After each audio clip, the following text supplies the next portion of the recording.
Hey, what's up guys? I'm Key, this is Daisy, and you are watching Key's Crazy Reptiles.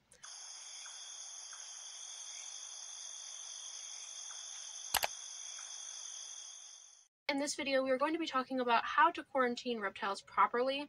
A lot of people don't actually do it the right way, in my opinion. I feel like some people skimp out on their enclosures and any sort of foliage because they want to have the most basic setup during quarantine, but we want to make sure that these guys are happy and healthy while still being quarantined.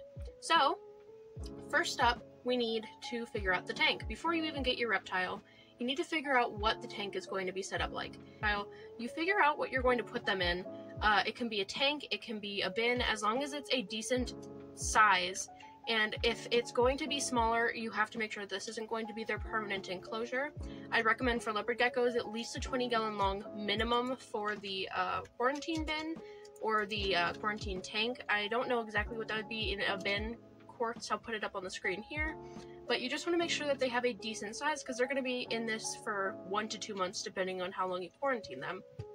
Next up, you want to make sure that they are in a completely different room. You don't want them in the same room as your other reptiles because if they come home with a sickness, some sort of illness or mites, you don't want that to be transferred. If you can, try to have them on the complete opposite side of your house, but if not, at least try to have them in the room over or something similar so that there's no chance of your other reptiles getting anything. Even if they look completely healthy when they come home, there are risks there, and I don't think you want to take those risks. Next up, you want to make sure that you have under tank heating or over the head heating. Personally, with my quarantined animals, I use heat mats. You can use any sort of heating that works for you. Just make sure that it's set up to a thermostat. You need it on a thermostat in order to make sure that it is the correct temperature based on your species. For them, about 94 I see is like the sweet spot for leopard geckos, but of course it may be different depending on your animal. You want to also then have a thermometer hygrometer. It's not necessary per se when it comes to quarantine, but I personally would recommend it if you can, just to make sure that their humidity is right, especially with an animal that needs more humidity in their tank. So next up for substrate, you don't want anything porous. You don't want any sort of wood chips or dirt or anything like that. You want just plain paper towel or newspaper. I prefer newspaper, it just looks nicer. And also, if they come home with mites, you can see those mites compared to newspaper. Another thing is with newspaper, it leaks inks sometimes, and you don't want that to get onto your reptile. Not all of them, you have to get the more shiny ones in my experience to make sure it doesn't leak that ink. It also is a little bit too slippery for your reptiles, and they just might not enjoy it as much as they would enjoy just normal paper towel. So next up for hides, for leopard geckos at least, I'd recommend having 2 hides, like 2 normal hides and then 1 wet hide. You need this because they most likely are going to shed, and being stressed out in a new environment and shedding, they need that moist place to go and make sure that they can shed properly and not get any stuck shed. Luckily, Daisy here has been in quarantine for a little less than a month. She's doing really well, and she hasn't had any shedding problems. She has shed at least once, and compared to Leonardo, she's been doing great because of her wet hide. You don't want to have anything, again, porous. Like, I know a lot of people like to use logs to make sure that your gecko can shed properly. In my opinion, you don't want that. Turn it, she's like going. Mites can hide in those logs. You want to make sure that they cannot hide and that you can see them. So if you need something for them to rub up against, I just recommend some rocks. You can get some rocks in your backyard, make sure they're not treated with any sort of chemicals, and wash them up really well. Make sure that the water is nice and clear before you give them to your reptiles. Make sure that they're not super sharp so that they don't get cut on them. And that's about it when it comes to helping them shed. So you also want to make sure for their water dish that it's a light colored water dish. For Leonardo, he had a dark gray water dish. It wasn't that big of a deal because he was my first ever reptile for the first 2 years of being into reptiles. But when it comes to getting a second or third reptile, you want to make sure that you have a light colored water dish. Again, like I keep saying, mites. That is huge. You want to make sure that they just don't come home with anything. And if they decide to soak in their water because mites are irritating them, they might fall into the water dish and you might not see them at all. You also need to make sure that you have calcium, especially for things like leopard geckos. Calcium is insanely important, so what I would recommend is to go ahead and just, in a little milk jug in a soda cap, wash it out really well and just shove some calcium in there. Make sure it's meant for reptiles, and you just put some calcium in there. I like to compact it down because it's better that they keep licking it and get as much as they need versus sitting there and getting a whole mouthful of calcium, which I wouldn't assume is very fun. You also want to make sure that they have some sort of foliage in there, fake plants, not real plants. In my opinion, it's always important to make sure that they have something to hide behind when they're in a brand new environment. And when you're like Daisy, she's been to 4 different homes in the last 6 months of her life, it's probably not very fun to go into a new environment and have nothing to hide behind. A lot of people just slap them in a super basic tank with paper towel and hides and a water dish, and that's about it. I believe that you should give them foliage at near the front or the middle of the tank. Like Dollar Store has a lot of really good fake plants. Just make sure to sanitize them with a 50-50 water vinegar solution, or 1/3 vinegar, 2/3 water.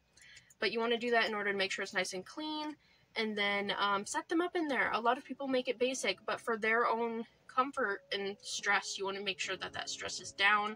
They will be a lot happier coming into a new home if they have things to hide behind.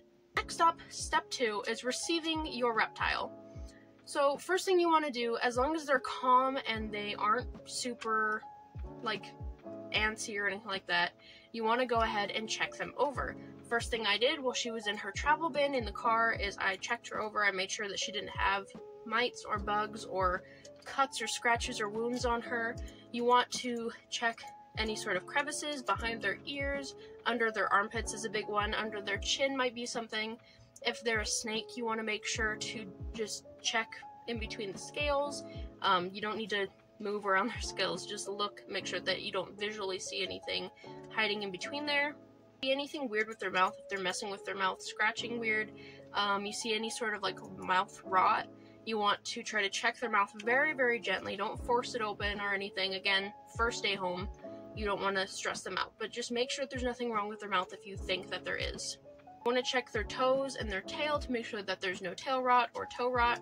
And when it comes to leopard geckos, I'm not too sure about African fat-tailed geckos, but at least leopard geckos, especially in big chain pet stores, can come home with sticktail, and sticktail is something that can be transmitted to your other leopard geckos, and it is, I believe, a disease that is not curable, and it will make your other geckos sick with it, and so you just don't want to risk that. Next up is weighing your geckos on day 1. Again, if you can, I'd recommend weighing them before you even feed them. You want to do this to ensure that they either gain or lose weight with you, depending on if they're too skinny or too obese, or honestly, you might think that they look like a good weight because they look like a juvenile, but maybe you were lied to and they're not a juvenile, they're just a skinny adult. So for her, I'll put up on the screen what her weight is right now versus back when I first got her. I think I weighed her on day 2 or day 3 because at the time I didn't have a scale, which I regret not having in the beginning. It really does help to have more peace of mind to make sure that you actually know the weight of your gecko and know that they are just nice and healthy. And any pets, if you have any pets that will fit onto a scale, it's just nice to have that extra knowledge that they are nice and healthy. Next up, just let them rest. Let them chill out and calm down. Make sure that they are just nice and healthy. You can look at them as you're walking past their tank, but obviously just don't be grabbing them out all the time. Your gecko is like Daisy, maybe she wants to come out all the time, which if it's almost that month, I say as long as you're keeping them away from your other reptiles, it should be okay to hold them. She loves to just come out and be held. So for her in particular, I'm going to be giving her a big terrarium because she definitely likes to come out and interact a lot. So next up is cleaning. This is the only time within that first month or so that I'd recommend taking your gecko out, is to put them into some sort of travel bin or temporary bin so that you can go ahead and clean out their enclosure. The only time that I really grab her out are the days that I'm going to clean out her enclosure, and you want to only clean it when they use the bathroom because obviously there's no sort of substrate or bioactive setup that's going to soak any sort of poop up or anything. Once they go to the bathroom, you check everything over, make sure that everything looks healthy.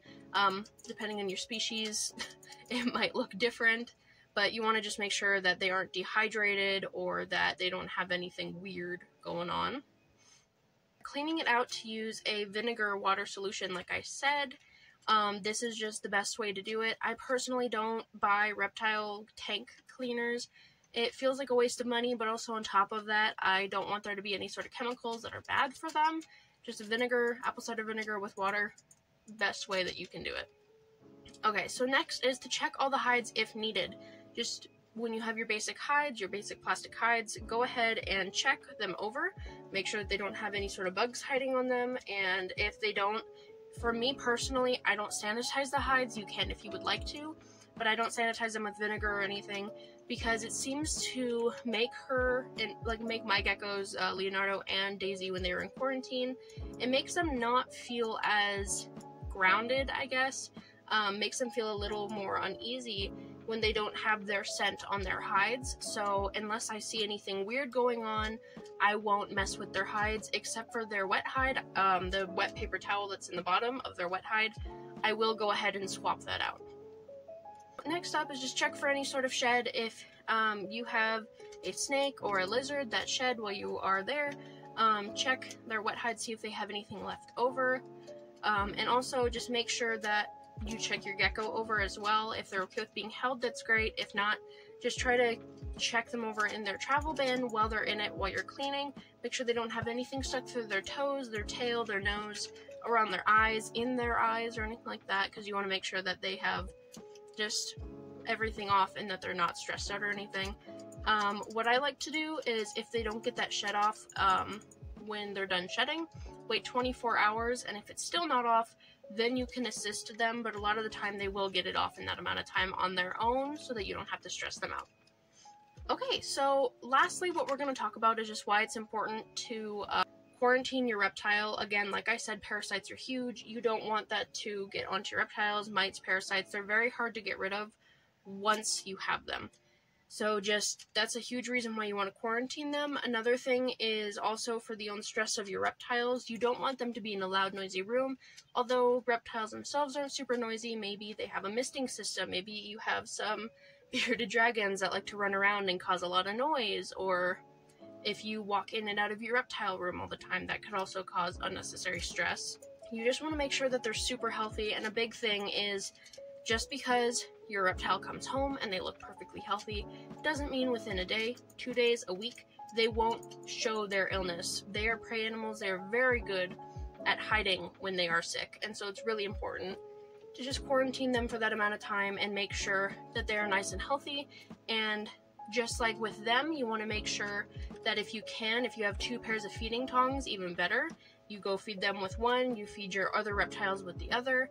If you don't, just take a toothbrush and wash, a toothbrush that you're not using, obviously, for yourself, and wash their tongs in between feedings. That's what I do with Daisy and Leonardo. They have their water dish, same thing. Try to use 2 different cleaning toothbrushes made just for your reptiles. Wash their dishes every so often with 2 different ones. For some reason, the end of my video cut out. I'm not too sure why, but don't forget to like, subscribe, and comment. And any new subscriber I get, comment down below, and I will give you a shout out in my next video. And that will be it for today's video. Thank you so much for watching, and goodbye.